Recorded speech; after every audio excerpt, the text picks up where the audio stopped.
Sejam muito bem-vindos ao AmplificaCast. Hoje eu trouxe um convidado, que é o Ricardo, e o tema do nosso episódio de hoje é como construir uma carreira sólida em TI. E o Ricardo, ele tem um pouco de experiência na área de TI, ele vai comentar agora. Ricardo, seja muito bem-vindo ao AmplificaCast.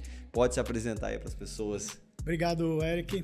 É um prazer estar aqui com vocês, contando um pouquinho aí dessa trajetória aí, eu diria sólida, bem sólida, porque já está quase com 40 anos de TI. É uma carreira bem interessante, né? Já passei por todas as posições que você possa pensar, imaginar, né? E eu vou contar para vocês um pouquinho disso daí. Legal, legal. Bom, como tema aqui, como início do nosso episódio, a gente vai falar um pouco sobre carreiras. Então, se você é um profissional de TI e você quer desenvolver a sua trajetória profissional e também acompanhar um pouco a história do Ricardo, eu acredito que esse episódio ele é para você. Mas a gente não vai falar só de carreiras, nós vamos falar também de negócios. E, Ricardo, para a gente ir para o início de tudo, como iniciou a sua carreira, né? Como que você ingressou na área de TI e quais foram as suas principais experiências profissionais e o que você aprendeu com elas? Tá bom. Vou ter que puxar um pouco para trás aí, claro. né? Pode começar do começo. Na realidade, assim, eu tinha um sonho de estudar eletrônica. Uhum. Mas a escola onde eu sou de Osasco, e a escola lá que ensinava eletrônica de Osasco era uma escola que era paga. Uhum. E eu tinha alguns primos que estudavam no Bradesco, faziam processamento de dados, informática, e lá no Bradesco não era pago, era grátis, não tinha custo. E eu prestei o vestibulinho para o Bradesco, era um vestibulinho super concorrido, passei no vestibulinho e fui fazer Bradesco, porque eu não precisava pagar. No fim das contas, eu descobri que eu realmente gostava muito mais de TI do que de engenharia eletrônica. Né? E aí eu comecei por aí. Então, eu comecei estudando no Bradesco e, em seguida, surgiu uma vaga para trabalhar na própria escola, no laboratório de informática do curso lá da escola do Bradesco. E aí eu me candidatei, prestei lá, passei e fui contratado para trabalhar no laboratório de informática. No laboratório de informática eu entrei como office boy, né, contínuo naquela época. Não tinha muita atividade para se fazer como contínuo. E eu acabei fazendo atividades de organizar a biblioteca técnica. Aí eu aproveitei e organizei a biblioteca e li todos os livros da biblioteca. Então, isso é uma coisa interessante. Né? A gente tinha lá no laboratório uma variedade de equipamentos, desde o mainframe, os terminais de mainframe, onde eram ministrados lá as salas de COBOL, Assembler, essas coisas que a gente começou por aí, né? A carreira foi por aí. Mas também tinham lá os mini computadores, tinha o equipamento que era a réplica de uma agência, onde treinavam as pessoas das agências, onde treinavam o pessoal de digitação, que tinha o equipamento de digitação. O Bradesco, no passado, tinha um departamento de alimentação de dados, o DAD, onde tinham lá as meninas que ficavam digitando todos os dados. Os dados eram digitados, gravados e depois processados no mainframe. Hoje esse departamento não existe mais. Né? A tecnologia vai evoluindo, né? Vai se tornando tudo online e você não tem mais isso, mas naquela época tinha. Então, eu tive a oportunidade de aprender a manipular e mexer em todos esses tipos de computadores. Legal. Né? Inclusive o primeiro microcomputador, porque não era PC antes do PC, era um microcomputador de 8 bits, né? Que a gente tinha recebido lá, então a gente era pioneiro nessas coisas. Então, isso foi espetacular para a minha carreira, porque eu nasci já multiplataforma, não só o mainframe, mas as outras plataformas, e com um conhecimento bem amplo. Né? Então, isso serviu muito para alavancar e aí catapultou minha carreira de uma forma muito expressiva. Uma coisa que você falou que é interessante, né? Que a oportunidade inicial foi como um office boy. Sim. Mas você começou a olhar o todo, né? Claro. Começou ali a aprender, começou a ler os livros, Exato. Começou a usar o tempo. Como é que foi? Você enxergou ali uma oportunidade ou você tinha esse desejo mesmo de aprender mais? Na realidade, a curiosidade, eu sempre fui um cara curioso ao extremo, né? Sempre fui curioso, sempre fui Eu não sei se você lembra, mas tinha aqueles kits de química que você tinha que fazer as experiências. Sim. Então, eu tinha isso, eu tinha microscópio, era meio que um professor Pardal, né? na época, né? Então, eu tinha muito essa curiosidade. Isso daí juntou a fome com a vontade de comer, porque eu estava no lugar certo, com o tempo, com recursos adequados Mas não só isso, né? Você olhou e viu ali uma oportunidade, claro, né? Claro, de expandir totalmente, né? Eu tive alguns bons conselhos nessa época, e eu acho que vale a pena até a gente mencionar aqui. E uma das pessoas que trabalhava comigo lá, ele dizia o seguinte: se você ficar perguntando para o outro te ensinar, você sempre vai estar aquém daquela outra pessoa que está te ensinando. Uhum. Então, se você sabe que o conhecimento que a pessoa tem está aqui nos livros, vai no livro e leia o livro, porque você vai descobrir tudo que você vai perguntar para ele e muito mais. E muito mais. E você vai estar... E vai se apropriar daquele conhecimento. E você vai se apropriar daquele conhecimento e vai crescer o seu nível. Uhum. E você vai ser o mentor, o cara que vai tirar a dúvida dos outros. E não vai ser apenas um cara que pergunta para os outros. Legal. Então, essa foi uma dica, dentro das várias dicas que eu tive ao longo desse tempo, essa foi uma dica muito importante e útil, que eu segui e recomendo que todos sigam isso daí. Não fiquem só esperando alguém te ensinar. Vá buscar o conhecimento, vá ampliar o seu conhecimento por conta própria. Tenha a questão do autoestudo muito forte e presente na sua carreira, que é por aí. Né? Uhum. Então, sim, muito legal. É muito legal isso, porque... E às vezes você se limitava ao tempo que você tinha, você estudava além do tempo que você trabalhava? Muito mais, muito mais. Para você ter uma ideia, em 85, eu convenci meu pai a me financiar um microcomputador pessoal que saiu antes do PC, o TK-85. Nossa.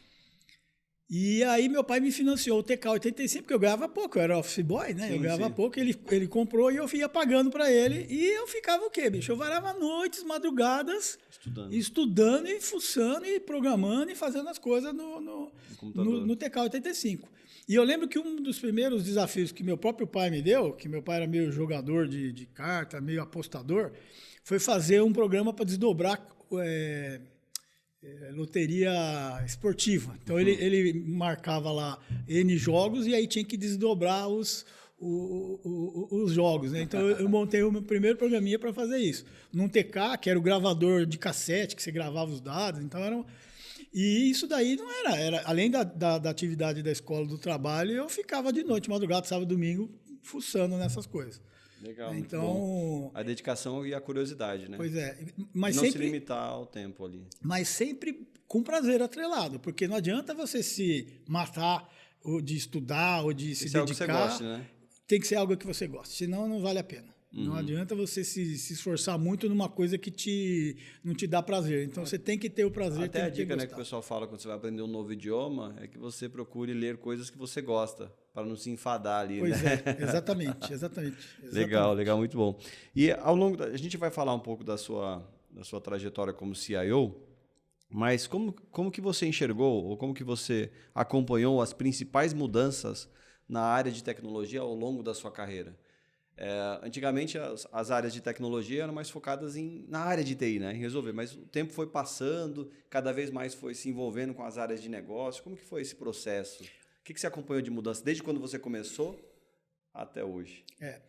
O começo foi bem técnico, né? Era bem voltado para desenvolvimento de sistemas. Eu tenho uma curiosidade, na minha carteira profissional, eu tenho registrado lá programador assembler na carteira profissional. Então, não é só a balela, eu provo que eu fui programador assembler na carteira de trabalho.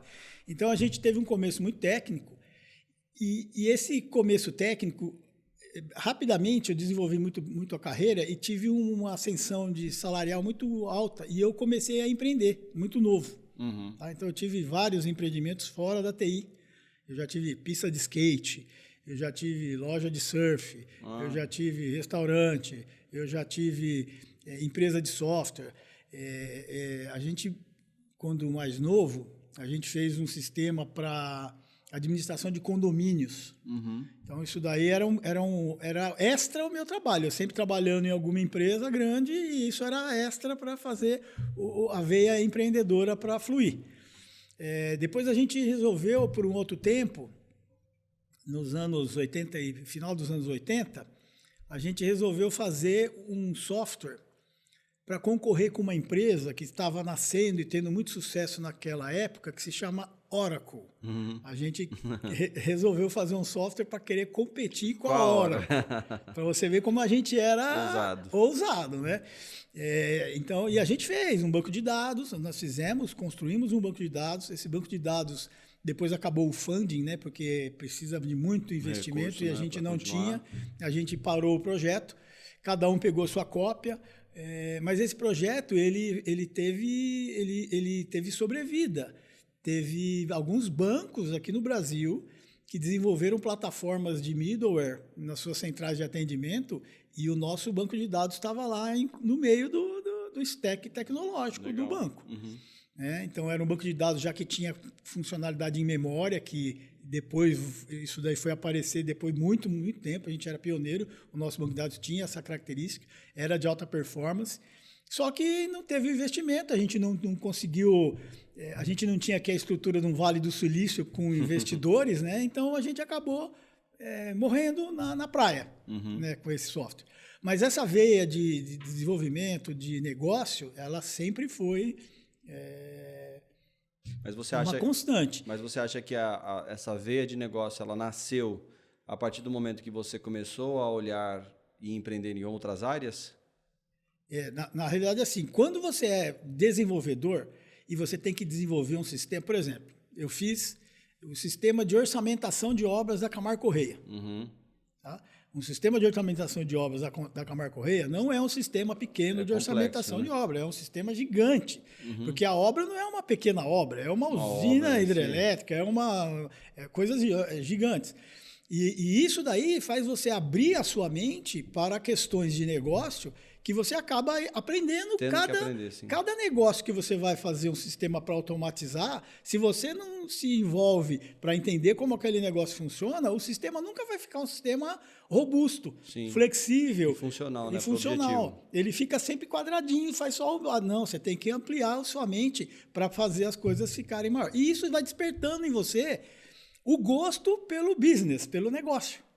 Né? Então, é uma coisa que eu sempre digo, não fique focado só no lado técnico, porque senão, e é um problema, porque o lado técnico ele ganha uma obsolescência muito rápida, e você toda hora tem que ficar estudando, porque você tem que correr atrás da novidade, né? As coisas vão evoluindo, se você ficar parado no tempo, você parou e já era. Então, você tem que aprender não só a parte técnica, saber entender e o autoestudo para se aprimorar e se atualizar, mas também focar no conhecimento de negócio, que isso sim vai te dar uma abrangência, muito mais valor à sua carreira do que só a parte técnica, propriamente dita. Não, legal. Então, até o tema aqui do nosso episódio que a gente vai falar, essa questão de se atualizar, né? O quão importante é para um profissional da área de tecnologia estar constantemente atualizado. Pois é.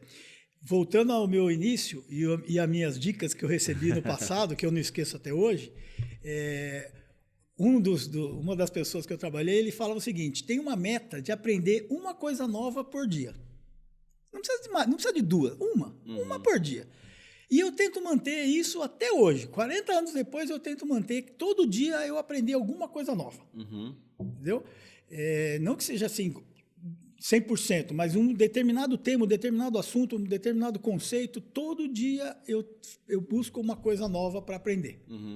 E aí, se você for falar nisso, uma coisa nova por ano, são 365 coisas novas por ano. Né? Se uma por dia, 365 por ano. Se você multiplicar isso daí por 10 anos ou por 40 anos, você vai ver quantas coisas novas que eu estou carregando e ampliando a minha bagagem de conhecimento. Legal. Então, essa é uma dica também. Ótimo. E você começou lá no Bradesco, foi evoluindo a sua carreira, foi construindo, né, a sua carreira, a sua bagagem, teve alguns empreendimentos de negócios, mas em algum tempo da sua carreira também você voltou para o mundo corporativo, né, o mundo das empresas, e você se tornou o CIO da Sonda. Sim. Ficou ali por 10 anos? 10 anos. Assim, foi antes da Sonda, eu passei uma temporada na Procwork. Na Procwork. Tá? Que era que depois a Sonda comprou e a gente virou Sonda, né, na realidade. Mas antes disso, eu já tinha uma outra empresa com um amigo também da época lá do Bradesco. Ele tinha uma empresa, eu me associei a ele numa divisão nova, voltada para infraestrutura, gerenciamento de infraestrutura, que era uma solução pioneira naquela época, uma solução da Computer Associates, o CA, Unicenter, era uma coisa nova, era uma coisa bem moderna. E a gente montou essa unidade, e depois dessa unidade a gente quase vendeu a empresa para a Computer Associates, a gente foi para os Estados Unidos, negociou a venda da empresa, a gente achou que tinha ficado rico, gastamos um dinheiro por conta em Nova York. Foi o dia que deu a maxi desvalorização do real. Nossa. E o negócio voltou para trás. Nossa. E eu só fiquei com a dívida do cartão. Porque o negócio não deu certo, mas a dívida ficou do que eu gastei lá. É isso daqui dá, né? Isso que dá. Comemorar antes da hora. Então, outra dica, não comemore antes da hora. Eu tenho até uma dica, né? Quando eu estou numa negociação, eu só falo que a gente ganhou quando assinou o contrato. Pois é. Antes disso eu não falo. Não falo. E aí, nossa, mas isso aí foi terrível. Mas aí o que aconteceu foi que não deu certo e a gente acabou se associando com a Procowork e montamos uma divisão de tecnologia e treinamento da Procowork. Então a Procowork tinha várias tecnologias, várias áreas, várias unidades, né? Tinha unidade de SAP, unidade de CRM, unidade de Body Shop, tinha várias unidades. E a gente veio para montar a tecnologia e treinamento. Então isso aí foi nos anos 2000. Aí de 2000 até 2007 eu fiquei como diretor da fábrica de software da Procowork. Legal. Então, era o centro de treinamento até 2004, aí eu ficava com o centro de treinamento, todas as unidades usavam o centro de treinamento e não me pagavam, entendeu? E aí não dava a lucratividade, porque eu tinha o custo. E aí eu falei, vamos encerrar, porque eu não aguento mais ficar só trabalhando e levando prejuízo aqui dos outros amigos. Fechamos a unidade de treinamento e fiquei só com a fábrica de software. Em 2007, quando a Sonda comprou a Procowork, na realidade, eu estava numa outra posição, já auxiliando já os sócios numa reestruturação, preparando para a venda. Legal. Né? Então, tinham várias opções lá de aquisições e não acabou dando certo com a Sonda. E a minha primeira tarefa foi fazer vamos dizer, o modus operandi do business da Sonda ser implantado e reestruturado na estrutura da Procowork. Que legal. E aí eu comecei com a oferta das ofertas corporativas e mudei totalmente da área técnica para a área comercial e fui reestruturar a área de vendas da Sonda. A gente tinha mais ou menos aí quase 100 vendedores na Procowork. Então nós tivemos que mudar porque eram vendedores por unidade de negócio. E aí com o modelo Sonda a gente mudou isso para vendedores por segmento de mercado. Os verticais, né? Então, eu tive que ver quem tinha mais habilidade em contas de determinado segmento para depois reestruturar as torres de segmento de mercado e redistribuir os vendedores. Né? E montar toda a estratégia de comissionamento, de bonificação, de acompanhamento e cálculo desse bônus, que também eu calculava e fazia o cálculo do bônus, o pessoal ficava doido comigo, né? Mas você demora muito, não, porque o bônus você está me enrolando. Não, cara, tá tudo certo. Tá tudo sistematizado. Tá tudo no meu Excel, eu tinha um mega Excel lá que eu fazia tudo. Mas então, essa abordagem de mudança de chapéu, né? Porque eu estava num chapéu de fábrica de software, era extremamente técnico. A gente teve pioneirismo lá, eu certifiquei, por exemplo, a fábrica de software no ISO 9000 em 1999. Nossa. Depois eu certifiquei CMM em 2004, 2005. Então, a gente sempre foi procurando capacitação e qualificação com certificações internacionais. Depois eu mudei para a área de vendas, organizando a parte de vendas, a operação de vendas.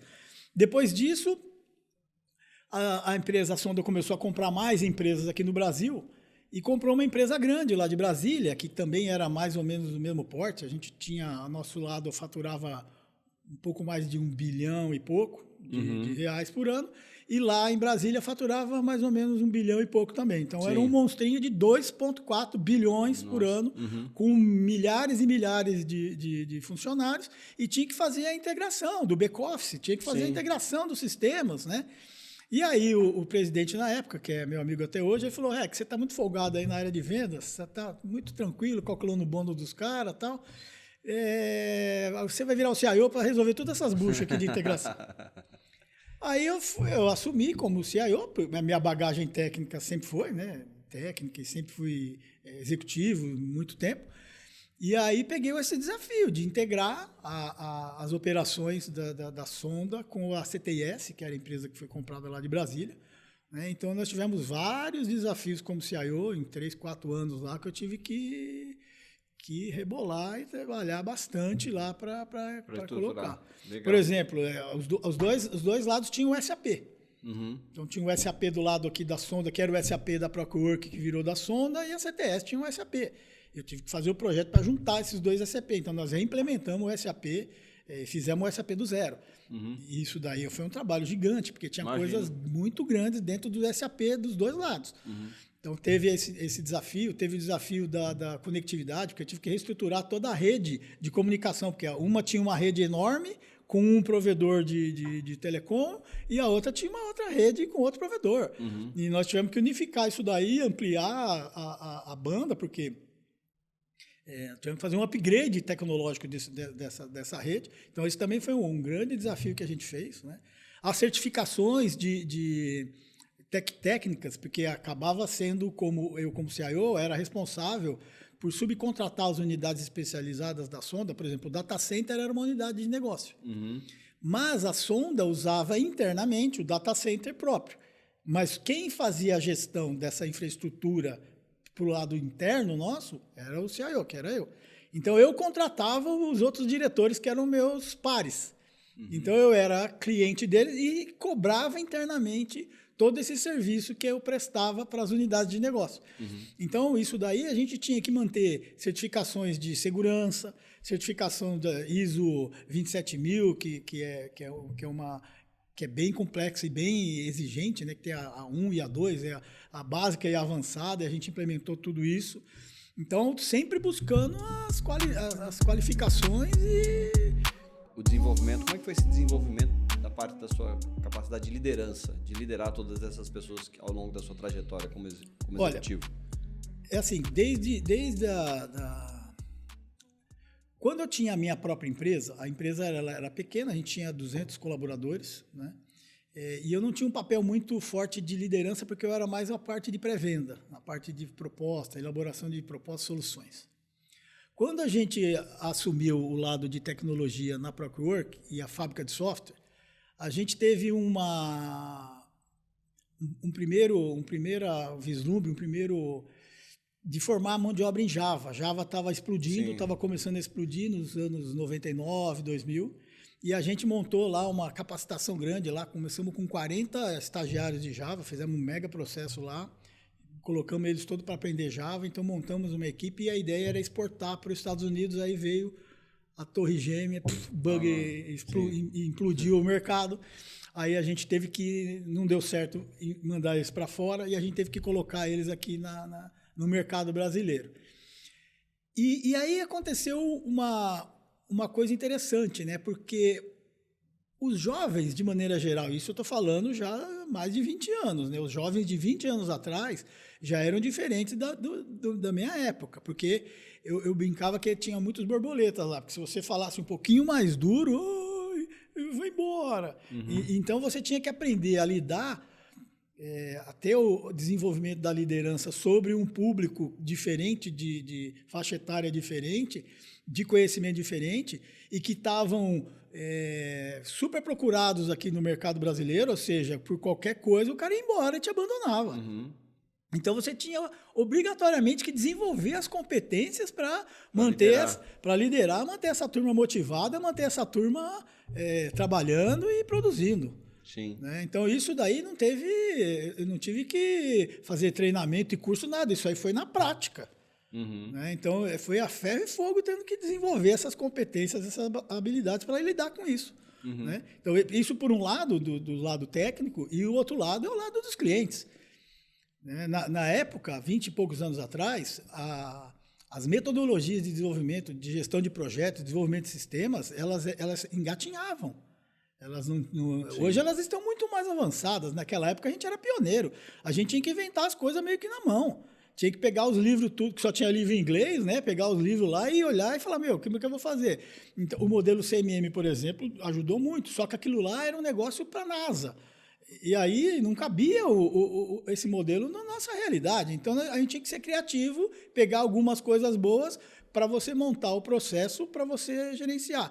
E lidar com os seus clientes, porque a vida toda o cliente sempre fala que quer um negócio muito simples e que na realidade quer pagar pouco e muito rápido, e nunca é assim. Né? A experiência mostra que nunca é assim. E com o modelo antigo lá de gestão, a chance de dar problema era muito grande. Então você tinha que acabar desenvolvendo uma outra competência, que era a competência de bombeiro, que era para apagar os incêndios. Todo dia tinha incêndio. Eu tinha lá uma média de 250 projetos rodando em paralelo com a estrutura que eu tinha. Imagina quantos projetos dava problema por dia. Nossa. Então, eu botava... A área de tecnologia, ninguém liga para dar bom dia, né? É só para falar que está acontecendo algum problema, alguma coisa. Então, você é obrigado, na prática, fui obrigado, na prática, a desenvolver e pegar todas essas competências para lidar com as pessoas. Inteligência emocional também, né? Inteligência emocional, ligar com os clientes, ligar com a parte financeira, lidar com os sócios aqui internos, porque o problema significa que, às vezes, você está com a rentabilidade baixa. Então, você tinha que prestar conta para o sócio, tinha que prestar conta para a equipe, motivar a equipe, fazer o processo de venda acontecer e fazer o processo de delivery acontecer. Tudo isso daí não tinha uma mega escola para ensinar tudo isso. Prática, né? Hoje tem uma base fantástica de onde você pode buscar conhecimento e buscar capacitação para tudo isso. Há 20 anos atrás tinha pouco. E a prática também, né? É bem diferente, né? Às vezes você aprende num treinamento, numa especialização, numa capacitação, mas o dia a dia ali vai provar tudo aquilo que você aprendeu, né? Pois é. Você sabe que assim, isso aí era uma coisa que essa gestão de muitos anos e muita gente que você contrata, gente que você demite, gente que entra, gente que sai, você acaba desenvolvendo uma percepção de que você bate um papo em 5 minutos com uma pessoa, você já sabe tudo o que vai acontecer com essa pessoa ao longo ali na estrutura, no dia a dia. Se ela vai realmente trabalhar, se ela vai enrolar, se ela vai te abandonar, se ela vai começar o trabalho e vai concluir com sucesso, se ela vai ter afinco e capricho, ou ela vai ser um desleixado. Isso tudo feeling, né? É o feeling que você vai acabando descobrindo e é batata. Você acaba pegando isso. Muitas vezes as pessoas falam, pô, mas como você fala 5 minutos com o cara, você sabe tudo isso do cara? É experiência. É experiência. Uhum. E a experiência no campo de batalha, pois né? Pois é, exato. E tem a gente fez uma entrevista num outro episódio, depois eu recomendo você que está assistindo ou ouvindo, visitar os episódios anteriores, com alguns CEOs que a gente fez também uma outra entrevista. Ilude-se quem empreende e acha que não vai ter chefe, né? Pois é. O que você acha disso? O que você acha disso? Essa é. E eu vou dizer mais, hein? E eu vou dizer mais. O chefe mais exigente que eu tive e tenho até hoje sou eu mesmo. Na hora que eu acordo, que eu olho no espelho, a hora que eu vou começar a trabalhar e fazer as coisas. Eu sou assim. A minha esposa essa autocobrança, né? A minha esposa que deve estar vendo aí, ela é testemunha. Ela fala, mas você é muito chato, você é muito exigente, você é muito... Mas se você não for assim, a coisa não funciona, não anda. Verdade. Se você não faz a mitigação de risco, e a mitigação de risco, a primeira coisa que você tem que ser é qualidade e eficiência, qualidade, né? Sim. E exigência de tudo isso, planejamento, senão não vai dar certo. A experiência mostra que não dá certo, e mostra que vai dar. Então você tem que fazer as coisas, né? Mas quantos chefes você já teve ao longo da sua vida? Estou falando de chefes assim, clientes, muitos, né? Ah, muitos. Imagina, se eu tinha mais ou menos 250 projetos rodando simultâneo, tudo bem que tinha clientes que tinham mais do que um projeto, mas... Muitos, né? Muitos clientes. E todos com um grau de exigência, né? A gente tem que lutar ali para manter a eficiência, a qualidade, a entrega, né, do nosso trabalho. E também alinhar as expectativas e manter aquelas expectativas daquele cliente em alta, né? Pois é. Para a gente manter a conta, né? Exato. Exatamente. Legal. E como que você lida com a complexidade? A gente sabe que a área de TI é uma área que a gente precisa estar constantemente atualizado. E a gente está aqui agora e está acontecendo, está saindo um produto novo, uma inovação nova. Como que você lida com as incertezas, com as inovações, com as tendências e essa capacidade, né, e a velocidade das mudanças? Aí vem mais uma dica, tá? Uma dica que eu também sigo sempre desde o começo. é assim, quando você vai estudar ou aprender alguma determinada matéria, um assunto, eu busco sempre o conceitual raiz daquilo lá. Porque se você entende o conceito básico, o raiz das coisas, fica muito mais fácil para você depois pegar as novidades e pegar as mudanças e as nuances que você vai encontrar. Né? Eu sempre costumo brincar, né, que o computador ele tem lá CPU, memória, disco e rede desde sempre. E se você não sabe muito bem como é que isso daí funciona lá, o beabá, você nunca vai ter os outros sistemas, nunca vai conseguir entender por que a performance está ruim, nunca você vai conseguir por que me invadiram a minha rede, nunca, entendeu? Então, você tem que buscar o conhecimento básico, conceitual, profundo, que aí vai facilitar você a esse desenvolvimento. Então, essa é a primeira dica. A segunda dica é nunca parar de aprender. Aquela história de aprender uma coisa por dia é uma regra que tem que ser seguida, né? E sempre sabendo que a tecnologia vai evoluir, aquilo que você está aprendendo hoje, daqui a um tempo já era. Quer dizer, não é que já era, mas ele vai ser provavelmente substituído por alguma coisa parecida, mas com outro nome. E essa é uma constante. Né? A gente tem as novidades que vão aparecendo. Ontem mesmo, nós fizemos um evento na empresa lá, e a gente nós estamos muito forte com inteligência artificial. Nós estamos fazendo algumas coisas aí em termos de ferramenta para desenvolvimento de sistema que parecia utopia alguns anos atrás. E ontem mostrou funcionando do tipo assim, peraí, como é que vocês querem fazer o sistema? Escreve numa linguagem em texto, eu quero um sistema assim, assim, assim, assim, assim, assim. Escreve em português. Aí ele falou, o chat GPT já pega uma parte, o nosso middleware faz uma outra parte, e aí ele fala assim, em 5 minutos eu vou voltar aqui. Aí ele botou lá para funcionar em background e continua fazendo a apresentação, o nosso gerente do produto lá. E em 5 minutos ele voltou lá e o sistema está pronto, feito, funcionando. Aqui a tela, aqui os dados, aqui o cadastro, aqui tudo com dado de exemplo, funcionando. Em 5 minutos, um sistema saiu de uma frase, de um desejo, e a inteligência artificial. Nós estamos manipulando e criando um produto desse tipo. Tá? Isso daí vai ser assim, o nosso produto já é uma revolução no mercado, com esse apetrecho aí da inteligência artificial e os assistentes de inteligência artificial para o desenvolvimento, vai virar uma realidade completamente diferente no desenvolvimento e manutenção de sistemas. Sim. Então, isso são novidades que a gente precisa e estamos já incorporando.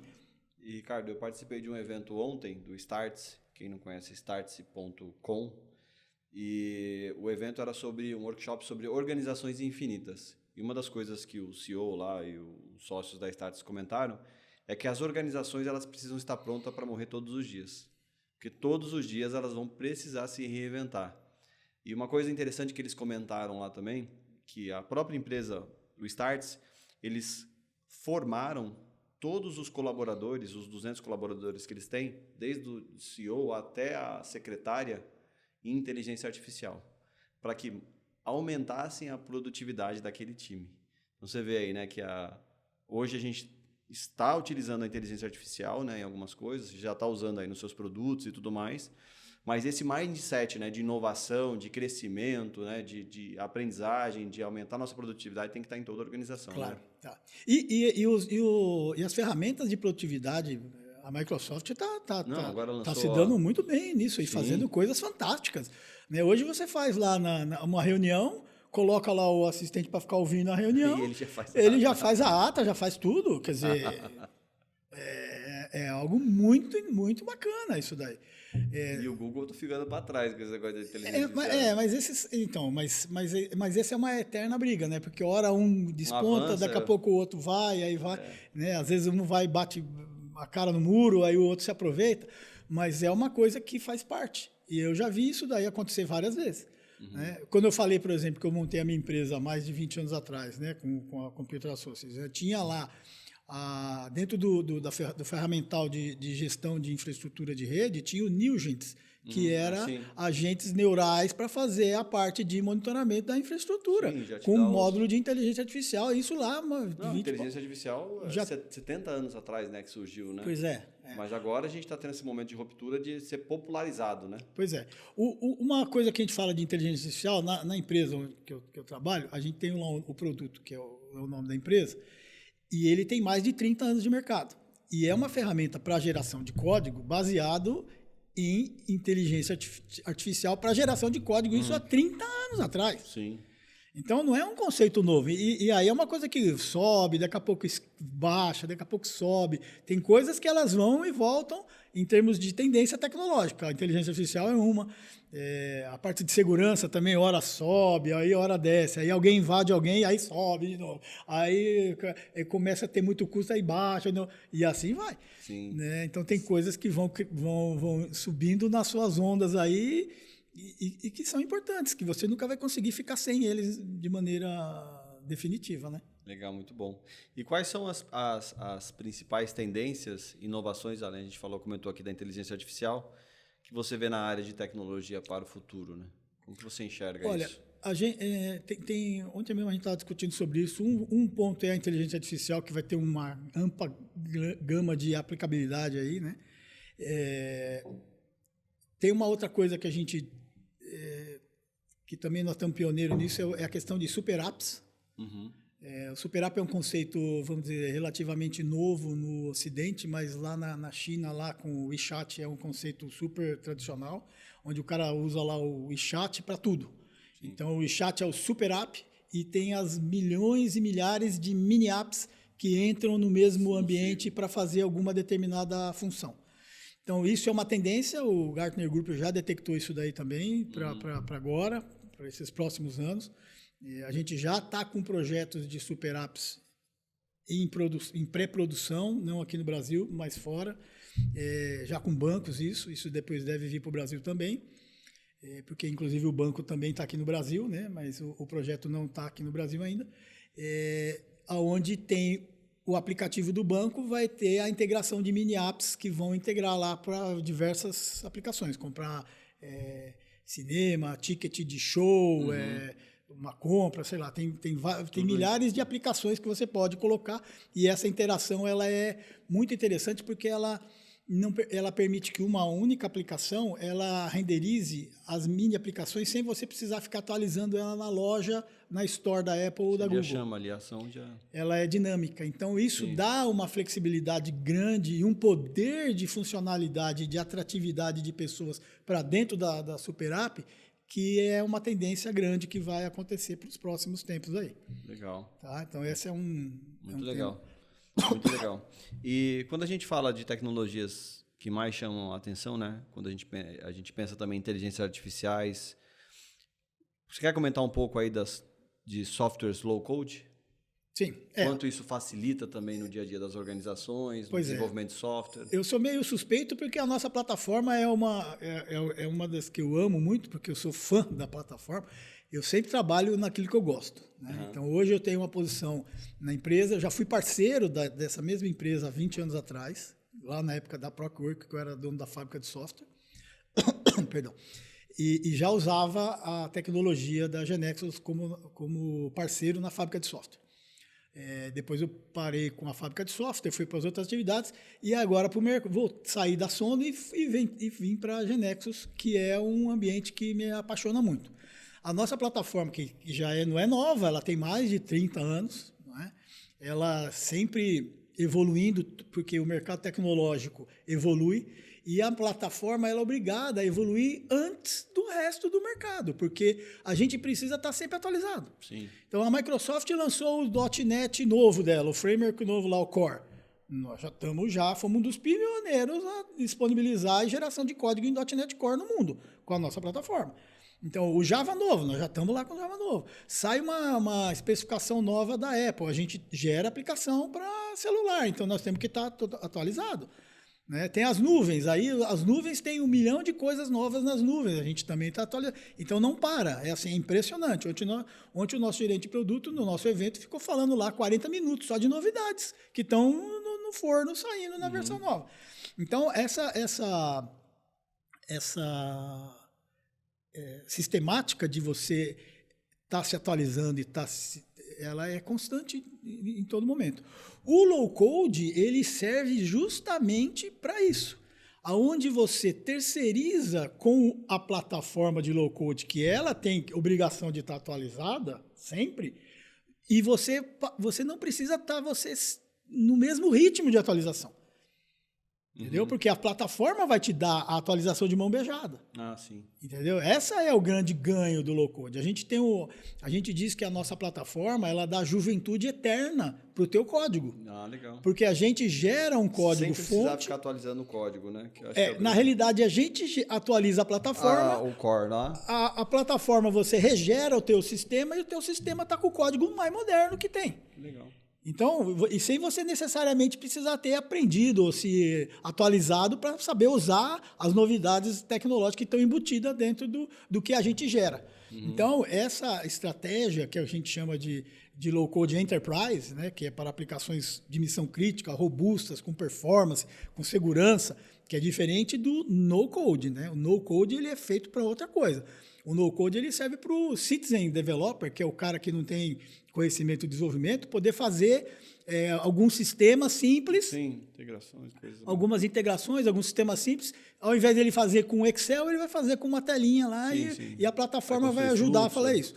Não quer dizer que isso daí seja ruim, mas também não quer dizer que isso daí aguente uma aplicação de missão crítica com milhões e milhares de usuários, com extrema performance, com segurança. Então, não é. Você precisa de ter uma plataforma low-code parruda para poder suportar tudo isso. E isso daí é o futuro, que também é uma outra tendência que o Gartner diz, né, que 70% das aplicações em curto espaço de tempo vão ser todas feitas com low-code no mundo. Por dois motivos, né? Um é a falta de mão de obra, porque a demanda de mão de obra de desenvolvimento ela tem um ritmo e a formação e a disponibilização dessa mão de obra no mercado é carente. Sim. Então é um problema. Inclusive nós vimos na pandemia o salto de salário, porque todo mundo roubando o desenvolvedor do outro. Sim. Né? O low-code ajuda a resolver um pedaço disso, porque você não precisa de um volume de desenvolvedores na mesma proporção, na mesma quantidade do que você precisa fazer no software na mão. O low-code, você precisa de muito menos, porque ele gera encapsula muito dessa complexidade e gera muito disso. Então, ele resolve um problema desse de mão de obra, de carência de mão de obra, de falta de mão de obra, e ele gera uma outra coisa que é cada vez mais necessária, que é a agilidade e rapidez, para você estar entregando para o negócio uma funcionalidade. Hoje já faz muito tempo que não é mais o grande que engole o pequeno, é o rápido que engole o lento. Uhum. Então, se você tem uma empresa, um business, onde você precisa, para você implementar uma nova função, você precisa de 6 meses, 1 ano, e o seu concorrente com uma estrutura de low-code e faz a mesma coisa em 3 meses, amigo, pode rever, porque o cara vai te engolir. Sim.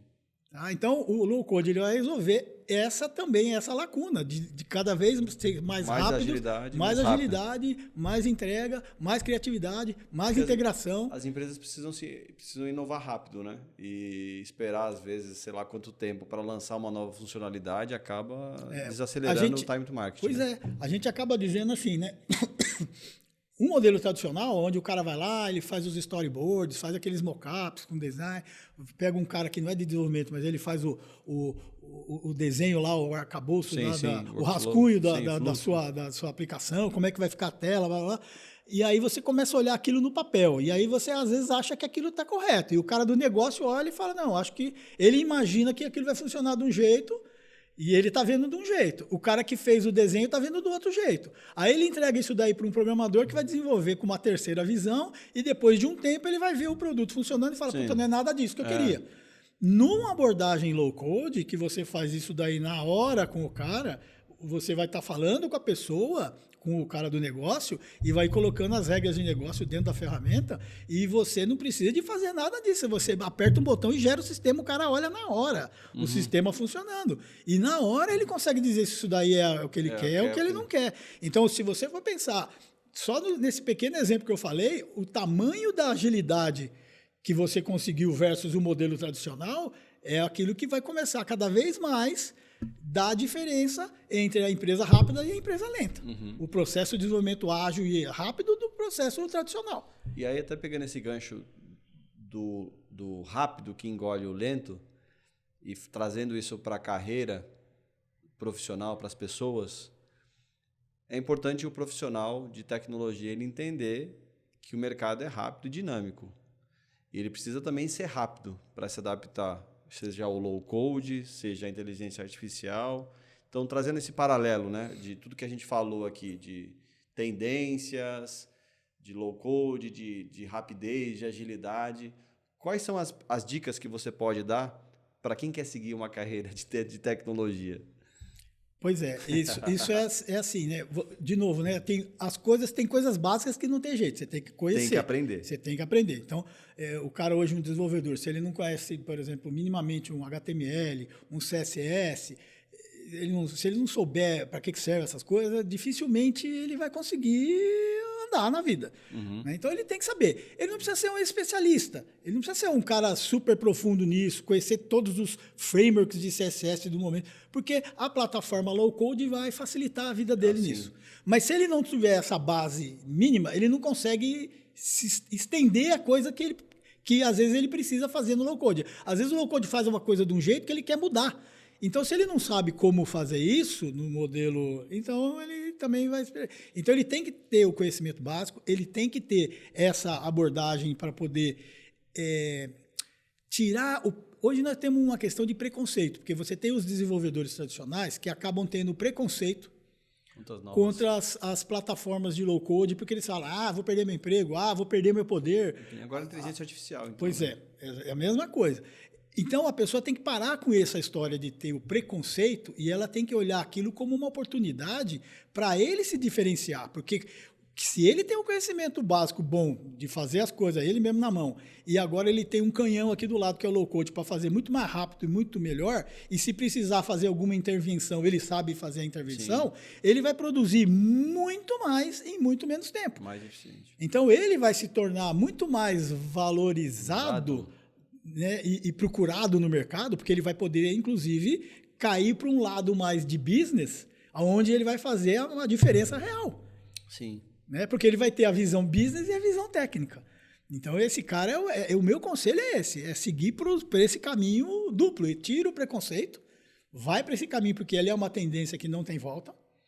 Como dizem, né? O foguete não dá ré, né? Sim. Então, isso vai acontecer. Essa é a... Até uma coisa que aconteceu comigo. Eu não sou programador, eu sou formado em tecnologia, eu gosto de tecnologia. Eu precisava fazer um código, eu não sabia como ia fazer esse código em HTML, que eu tinha três formulários e eu precisava colocar uma regra que toda vez que o site acessasse por determinado URL, ele jogasse para um formulário específico, né? A parte se era espanhol, inglês ou português. Aí eu fui lá no chat GPT, peguei os códigos, falei, gera para mim esse código, com essa regra assim, assim, assim, assado. Ele gerou o código para mim.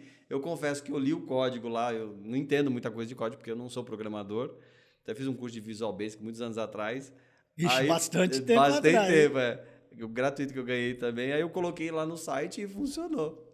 Então você vê, né? Então você deu sorte, porque... Não, você vê, mas você vê a resistência, né? Que às vezes se você pede, às vezes, por uma pessoa, às vezes ela pode ter uma resistência, ou uma demora, ou falta de agilidade em te entregar.